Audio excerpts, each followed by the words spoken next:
Hi అండి. Welcome to Ramachilukalu vlogs. ఈరోజు ఏం చూపించబోతున్నానంటే పనస తొనల జ్యూస్ అయితే చూపించబోతున్నానండి. ఇది చాలా చాలా టేస్టీగా ఉంటుందండి. అంతేకాదు హెల్త్‌కి కూడా చాలా మంచిది.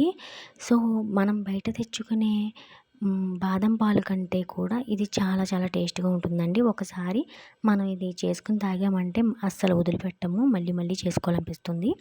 ముందుగా నేను 4 పనస తొనలనైతే తీసుకున్నానండి. 4 పనస తొనలలో కూడా ఒక తొననైతే పక్కనుంచానండి. కనవ 3 తొనలని కూడా చిన్న చిన్న ముక్కల కింద అయితే కోసుకున్నానండి. ఈ ముక్కలను ఒక మిక్సీ జార్ తీసుకొని ఆ జార్‌లో ఈ ముక్కలనైతే వేసేసుకున్నానండి అన్నిటిని కూడా. ఇలా వేసుకున్న తర్వాత మనం కాచి పెట్టుకుంటాం కదండీ! ఆ పాలనైతే దీంట్లో యాడ్ చేయండి. నాకు చిన్న జార్ అవ్వటం వలన కొంచెం తక్కువే యాడ్ చేశాను.